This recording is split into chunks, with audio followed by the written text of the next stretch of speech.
परभणी महापालिकेवर शिवसेनेचे तब्बल 25 मनपा सदस्य निवडून आले. सर्वात मोठा पक्ष शिवसेना ठरला आहे. काय प्रतिक्रिया देतात? एका पदाचा काय वाद होता नेमका काय?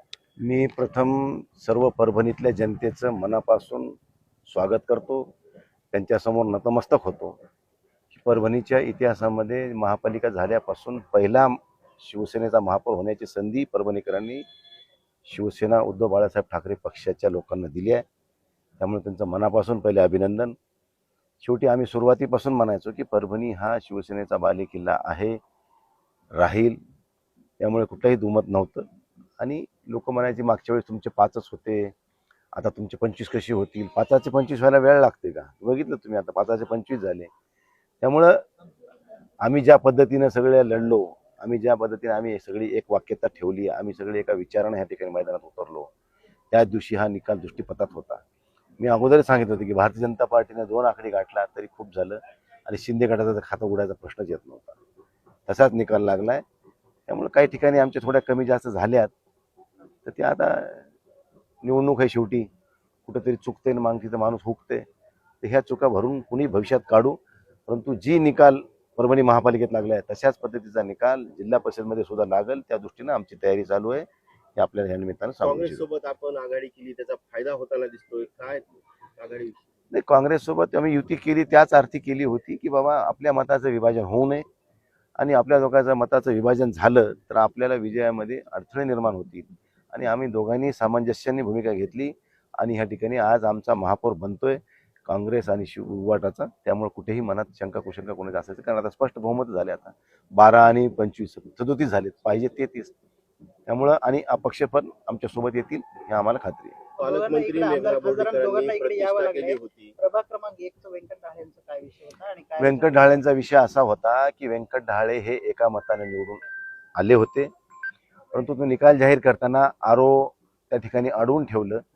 आणि आरोचं म्हणणं असं आलं की आता बॅलेट पेपरमधले काही मतं व्हॅलिड करायचे. मी म्हणलं ज्या अर्थी तुम्ही अगोदर बॅलेट मतं मोजलात आणि त्यानंतर मशीनवरचे मतं मोजायला निघालात, मग तुम्ही जर बॅलेटवरचे मतं मोजलेले झालेले असताना व्हॅलिड इनव्हॅलिड हा विषय अगोदर संपलेला होता. आता क्रिटिकल पोझिशनमध्ये ज्यावेळेस निवडणूक आली आणि आता निकाल एका मतावर येऊन ठेपलाय म्हणल्यावर तुम्ही इनव्हॅलिड केलेले मतं पुन्हा व्हॅलिड करण्याचा प्रयत्न करत असाल तर म्हणलं ही चूक आहे. तुम्ही निकषाला धरून करा आणि सत्य ते करा. आम्ही तुम्हाला काही आमच्या बाजूने बोला किंवा आमचं काही खरोखटो करा असं म्हणणं नाही आमचं. निवडणूक पारदर्शी झाली पाहिजे. ही लोकशाही जिवंत ठेवायची असेल तर प्रशासनातल्या अधिकाऱ्यांनी सुद्धा व्यवस्थितपणे वागलं पाहिजे.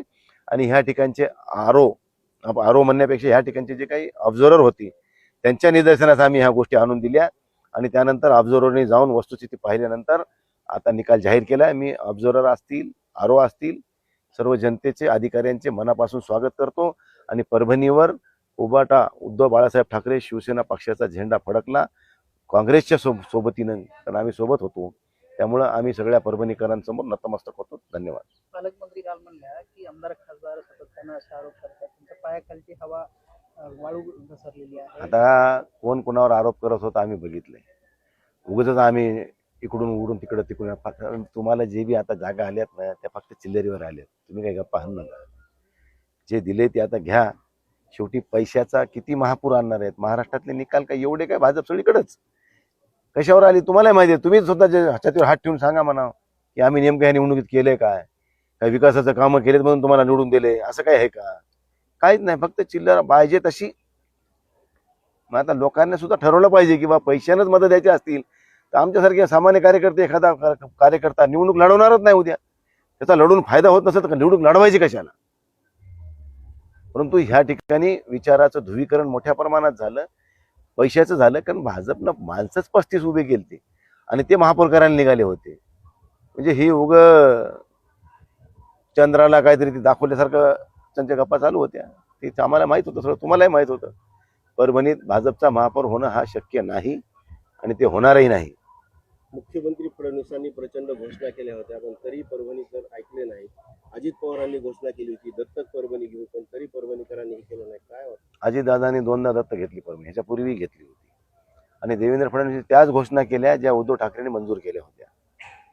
जे काही अंडरग्राऊंड ड्रेनेज असेल, समांतर पाणी पुरवठा असेल, या ठिकाणचे दोन्ही मेडिकल कॉलेज असतील या ठिकाणच्या गावातल्या रस्त्याला स्थगिती दिली होती, उठवलेले ते रस्ते असतील, नाट्यगृह असेल, सायन्स पार्क असेल, ह्या सगळ्या गोष्टी उद्धव साहेबांच्या काळात झाल्यात. वैद्यकीय शिक्षण घेणाऱ्या 70-30-8चा विषय असेल, सगळे उद्धव ठाकरेच्या काळात 17 सप्टेंबर 2021च्या पिरियडमध्ये झालेत. फक्त हे नीती अडवून ठरले आणि आता निवडणुकीच्या तोंडावर रिलीज केले आणि ते दाखवले की आम्हीच केले, असा केविलवाना प्रयत्न भारतीय जनता पार्टीने केलाय. भारतीय जनता पार्टीने खरंच जर विकास या परभणीचा केला असता तर लोक तुमच्या मागे उभे राहिले असते, आमच्या मागायला काय राज्य व्हायला आले असते का ते लोक. पण तुम्ही केलं नाही. फक्त तुम्ही बोलायचा भात आणि बोलायचीच कडी, फक्त वेळ काढून न्यायचं आणि दिशाभूल करून आपले मतं झोळी भरायची, हे धंदा भाजपनं आजपर्यंत केलाय आणि आता तर पैशाच्या जोरावर चालू आहे. त्यामुळे पैशावर सुद्धा लोक तेवढे भुलले नाहीत त्यांना. परंतु काही ठिकाणी थोडा प्रभाव पडलाय, त्यांना त्या जागा मिळाल्यात. आम्ही आधीच म्हणायचो की शिंदेचं खातं खुलत नाही, भाजपला 2 आकड्याच्या वरी जाता येत नाही. शेवटचा प्रश्न, मुंबईचा जिल्हा निकाल परिषदेमध्ये थोडासा शिवसेना निराशाजनक काँग्रेस बरोबर आघाडी करणार आहे का असं? आम्ही महाविकास आघाडी म्हणून जिल्हा परिषदेला सुद्धा लढणार आहोत. यामध्ये कुठेही मनात कोणाच्या शंका कुशंका असण्याचं कारण नाही आहे.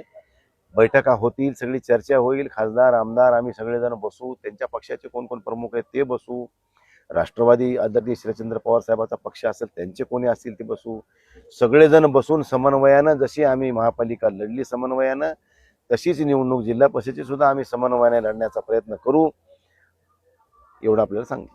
महापालिकेचा, मुंबई महापालिकेचा निकाल जो लागला त्यावर काय प्रतिक्रिया असेल? थोडासा निराशाजनक. आता ती सगळी मुस्कटदाबी आहे. तुम्ही बघताय सगळीकडे पैशाचा पाऊस, शासकीय यंत्रणेचा पाऊस. आता बघा, आम्ही इथं खासदार आमदार येऊन इथल्या ऑब्झर्व्हरवर विनंती केली नसती, सगळी वस्तुस्थिती पडताळणी केली नसती, इतके वेळ त्यांनी निकाल जाहीर करून टाकला असता, आमचा पडला असता, त्यांचा निवडून आला असता.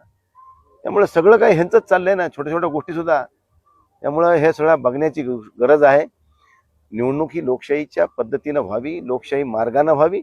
हार जीत ही अपेक्षित असते. मैदानात उतरलाय कुस्ती खेळायला पैलवान, एक जिंकणारं एक हारणारं हे सत्य आहे.